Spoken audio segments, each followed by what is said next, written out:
பெண்ணின் கடவுள் அனுகிரகத்துடன் இன்று உங்கள் ராசி பலனை ஆராய்வோம்.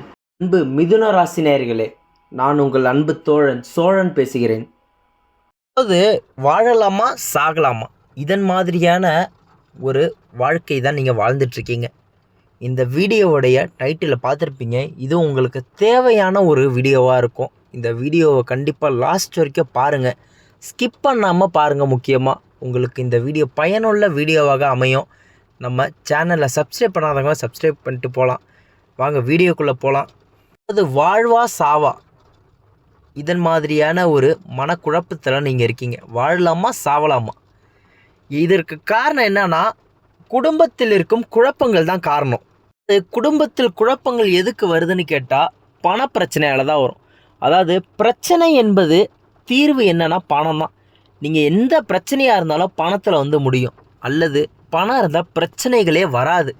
அதாவது இந்த பண பற்றாக்குறை தான் உங்களுக்கு வாழலாமா சாவலாமான்ற மாதிரியான மனக்குழப்பங்களை ஏற்படுத்துது. உங்கள் ராசிக்கு சூரியன் 2ஆம் வீட்டில் இருக்கார். அப்படி இருந்தால் என்னன்னா, சொத்து, பணம் மற்றும் வாய்மொழி பிரச்சனை மற்றும் குழப்பங்கள் என்பது அதிகமாக வரும்.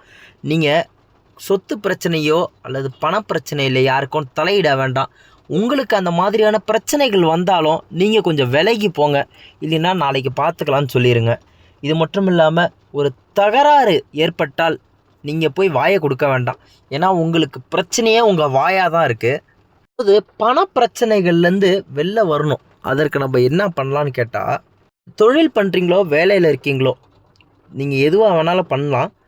ஆனால் அதை முழுமையான ஈடுபாடோட பண்ணுங்கள்.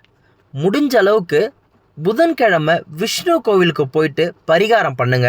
கேது பகவானுக்கு சனிக்கிழமை தீபம் என்பது ஏற்ற வேண்டும். அப்படி ஏற்றினா இந்த பிரச்சனைகள் படிப்படியாக உங்களுக்கு குறைய ஆரம்பிக்கும்.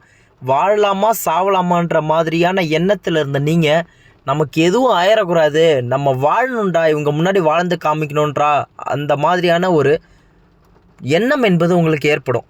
அந்த அளவுக்கு உங்கள் வாழ்க்கை என்பது மாற்றம் காணும். உங்கள் நண்பர்களே, இப்போ பொது பலன் பார்ப்போம். குரு பகவான் ஜூன் 6 முதல் ஜூலை 6 வரைக்கும் அஸ்தமனம் அடைகிறாரு.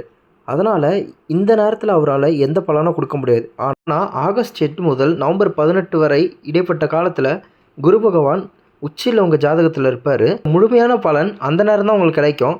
அதாவது இவ்வளோ நாள் நீங்கள் பட்ட கஷ்டம் எல்லாம் நீங்கள் ஆரம்பிக்கும். இது மட்டும் இல்லாமல் பல காலமாக நீங்கள் என்ன தொழில் பண்ணணுமோ, என்ன படிக்கணும்னு நினச்சிங்களோ, அது மட்டும் இல்லாமல் மற்ற இதர காரியங்கள் அனைத்துமே நல்லதாக நடக்க ஆரம்பிக்கும். நண்பர்களே, தொழில் எப்படி இருக்குன்னு பார்ப்போம். நீங்கள் பண்ணிகிட்டு இருந்த தொழில் சில காலமாக ஏதாவது பிரச்சனைகளோ தான் நடந்துகிட்ருக்கோம். ஆனால் இனிமேல் பிரச்சனைகள் நீங்கி தடைகள் இல்லாமல் செயல்படும். இது மட்டும் இல்லாமல் புதிய தொழில் செய்யணும்னு முயற்சி பண்ணுறவங்க இந்த காலம் சிறந்த காலமாக அமையும். கலைஞர்களுக்கும் வியாபாரிகளுக்கும் எதிர்பார்த்த ஒப்பந்தம் கிடைக்கும். மட்டும் இல்லாமல் அரசு வழியாக வர கான்ட்ராக்ட் உங்களுக்கு கிடைக்கும். இந்த 2 வருஷமாக தொழில் செய்யணும்னு யோசிச்சிருப்பீங்க. ஆனால் உங்களால் தொழில் செய்கிறதுக்கான வாய்ப்பு கிடச்சிருக்காது. ஆனால் இந்த காலம் தொழில் செய்கிறதுக்கு உங்களுக்கு சிறந்த காலமாக அமையும். என்ன தொழில் செய்யலான்னு கேட்டால், ஹார்ட்வேர்ஸ் கடை வைக்கலாம், அல்லது ஆட்டோமொபைல் சம்மந்தப்பட்ட ஏதோ ஒரு கடையோ ஒரு சர்வீஸ் சென்டர் வைக்கலாம். இது மட்டும் இல்லாமல் ஆன்லைன் வர்த்தகம் பண்ணாலும் உங்களுக்கு நல்லா அமையும். இது மட்டும் இல்லாமல் வீட்டில் தகப்பனார் செய்கிற வேலையை மகனும் சேர்ந்து இணைந்து பிஸ்னஸை இறங்கி செஞ்சால் கண்டிப்பாக முன்னேற்றம் அடைவீங்க. வாங்க இப்போ பணியாளர்கள் எப்படி இருப்பாங்கன்னு பார்ப்போம். இவ்வளோ நாளாக வேலை செய்கிற இடத்துல உங்களுக்கு மேலே இருக்கிறவங்க குடைச்சல் கொடுத்துக்கிட்டே இருந்திருப்பாங்க. ஆனால் அது எல்லாமே இனிமேல் படிப்படியாக கம்மியாக ஆரம்பிக்கும். இது மட்டும் இல்லாமல் நீங்கள் ரொம்ப நாளாக நமக்கு ஊதியம் அதிகமாக ஆகலையே, அதாவது இன்க்ரிமெண்ட் கொடுக்கலன்னு நினச்சிட்டு இருந்திருப்பீங்க. கண்டிப்பாக இன்க்ரிமெண்ட் கொடுக்குற காலம் வந்துருச்சு. சில பேர் வேலை ஆரம்பித்ததுலேருந்து ஒரே மாதிரியே இருக்கும். மேலே மேலே நம்மளால் உயர முடியலைன்னு கவலைப்பட்டுட்டு இருந்திருப்பீங்க. அவங்களுக்கு இப்போ முயற்சி பண்ணால் கண்டிப்பாக முன்னேற்றம் இருக்குது. சில பேர் இப்போ வேலை செய்கிற இடம் பிடிக்கல அப்படின்னு நினச்சிங்கன்னா வெளிநாட்டுக்கு போகிறதுக்கு முயற்சி பண்ணுங்கள். முயற்சி கண்டிப்பாக வெற்றி அடையும். கவர்மெண்ட் வேலையில் இருந்தவங்களுக்கு பணியாளர்களுக்கிடையே ஒரு சில சங்கடங்கள் ஏற்பட்டிருக்கும். அந்த சங்கடம்லாம் இப்போ விலகி நீங்கள் மீண்டும் அந்த நபர் கூடயே நல்லபடியாக பேச ஆரம்பிப்பீங்க. பதவி உயர்வு கொஞ்ச நாளாக தடைப்பட்டிருக்கும். அந்த பதவி உயர்வும் இப்போ ஏற்படும். பெண்ணாக இருந்தீங்கன்னா இவ்வளோ நாள் ஒரு சில மன போராட்டங்கள் உங்களுக்கு இருந்திருக்கும். அந்த மன போராட்டங்கள் எல்லாம் நீங்கி நல்ல காலம் பிறக்க போகுது. இது மட்டும் இல்லாமல் உடல் பாதிப்புகள் நிறையா இருந்திருக்கும். உதாரணத்துக்கு தலைவலி, வயிற்று வலி அந்த மாதிரியான பிரச்சனைகள், அந்த பிரச்சனைகளும் படிப்படியாக குறைய ஆரம்பிக்கும். இது மட்டும் இல்லாமல் உங்களோட நீண்ட கால கனவுகள், அதாவது கல்வி, திருமணம் போன்ற நிறைய கனவுகள் இருந்திருக்கும். அந்த கனவுகள்லாம் நிறைவேற போகிற நாள் வந்துவிட்டது. முக்கியமான விஷயம், கணவன் மனைவிக்கிடையே நிறைய மனக்குழப்பங்களும் நிறைய சங்கடங்கள் வந்திருக்கும். அந்த சங்கடங்கள் எல்லாம் விலகி நல்ல குடும்பத்தை நோக்கி நீங்கள் பயணிக்க ஆரம்பிப்பீங்க. அதே மாதிரி இவ்வளோ நாள் உங்களுக்குள்ள பிரச்சனைனா உங்கள் ஃபேமிலியிலேருந்து யாரும் வந்து உதவி பண்ணியிருக்க மாட்டாங்க. ஆனால் இனிமேல் உங்களுக்குள்ளே ஏதோ ஒரு பிரச்சனைனா குடும்பத்தினர்களுடைய ஆதரவு நிறையா வர ஆரம்பிக்கும். இது மட்டும் இல்லாமல் இவ்வளோ நாள் ஒரு நகை வாங்குறதுக்கு யோசிச்சிருப்பீங்க. அதாவது பணம் இருந்திருக்காது. யோசிக்கிறதுன்னா பணம் இல்லைன்றது தான் பொருள். இனிமேல் நிறைய பணம் வர ஆரம்பிக்கும். வரக்கூடிய காலங்களில் நிறைய நகை வாங்கி, பொருள் வாங்கி எல்லாரும் பார்க்கக்கூடிய அளவில் நீங்கள் வாழ்வீங்க. வாங்க நண்பர்களே, கல்வி எப்படி இருக்குன்னு பார்ப்போம். பொது தேர்வில் எதிர்பார்த்த மதிப்பெண் கிடைக்கும். ஸ்கூல் முடிச்சுட்டு காலேஜுக்கு நம்ம போட்ட இடத்துல சீட்டு கிடைக்குமான்னு நீங்கள் நினச்சிட்டு இருந்திருப்பீங்க. ஆனால் கண்டிப்பாக கிடைக்கும். முயற்சி பண்ணுங்கள். நீங்கள் விரும்பிய காலேஜ் உங்களுக்கு கிடைக்கும். அதே மாதிரி இவ்வளோ நாளாக உங்களுக்கு படிப்பில் ஒரு சரியான கவனம் இல்லை. ஆனால் மேலும் வர காலங்களில் நீங்கள் முயற்சி பண்ணால் கண்டிப்பாக நல்லா படிக்கலாம். வாங்க நண்பர்களே, உடல்நிலை எப்படி இருக்குன்னு பார்ப்போம்.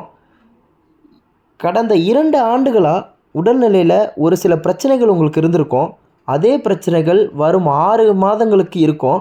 அதனால் உடல்நிலையில் கவனம் கண்டிப்பாக தேவை. மட்டும் இல்லாமல் விபத்து ஏற்படுறதுக்கு 80% வாய்ப்பு இருக்குது. சுவாச பிரச்சனை ஏற்பட வாய்ப்பு இருக்குது. இரத்த அழுத்தம், இது மட்டும் இல்லாமல் சர்க்கரை நோய் அதிகமாகிறதுக்கு வாய்ப்புகள் நிறையாவே இருக்குது. நம்மளோட உணவு பழக்கங்கள் நல்லா இருந்தால் நம்ம உடல்நிலைக்கு எந்த விதமான பாதிப்பும் ஏற்படாது. இந்த பிரச்சனைகள் எல்லாம் வரும் 6 மாத காலத்துக்கு தான். இதுக்கப்புறம் படிப்படியாக பிரச்சனைகள் குறைய ஆரம்பிக்கும். இப்போ குடும்பம் எப்படி இருக்குன்னு பார்ப்போம். குடும்பத்தில் கடந்த காலத்தில் நிறைய பிரச்சனைகள் வந்திருக்கும். நிறைய மனக்குழப்பங்கள் இருந்திருக்கும். உறவினர்களால் உங்கள் குடும்பத்தில் நிறைய பிரச்சனைகள் வந்திருக்கும். ஆனால் இந்த பிரச்சனைகள் வரும் 6 மாதத்துக்குள்ளே படிப்படியாக குறைஞ்சி முழுமையாக 6 மாதத்தில் முடிஞ்சிடும். அதாவது வீட்டில் பிரச்சனைகள்னு ஒன்று வரத்துக்கான காரணமே பணமாக தான் இருக்குது. அதாவது எல்லாத்துக்குமே நான் அப்படி சொல்லலை. ஒரு 80% பிரச்சனைகளுக்கு காரணம் பணம் தான். ஆனால் இனிமேல் அந்த பணம் உங்களுக்கு அதிகமாக சேர ஆரம்பிக்கும். அது வேலையாக இருந்தால் இன்க்ரிமெண்ட் வரும். தொழிலாக இருந்தால் தொழிலில் அடுத்த முன்னேற்ற பாதை ஏற்படும். மட்டும் இல்லாமல் கடந்த காலத்தில் பிரச்சனைகளால் தம்பதிகள் பிரிஞ்சு இருந்திருப்பீங்க. ஒரு ஆள் உங்கள் அம்மா வீட்லேயோ ஒரு ஆள் உங்கள் வீட்லேயோ இருந்திருப்பீங்க.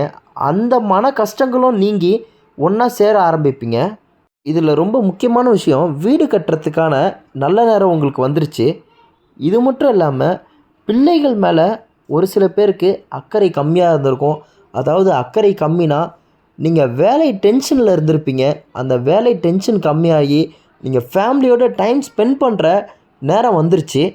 நான் எல்லா வீடியோவில் சொல்கிற ஒரு முக்கியமான விஷயந்தான், நல்ல நேரம் வந்துருச்சுன்னு நம்ம ஒரு வேலையுமே செய்யாமல் இருந்தால் நம்ம அப்படியே தான் இருப்போம். நம்ம ஏதோ ஒரு முயற்சி பண்ணால் கண்டிப்பாக நல்ல நேரம் நமக்கு உதவி செய்யும். ஒரு மனுஷனுக்கு 2 தடவையோ 3 தடவையோ தான் வாழ்க்கையில் பணம் வரத்துக்கான நேரம். அந்த பணத்தை சேமித்து வச்சு நல்லபடியாக உபயோகிங்க.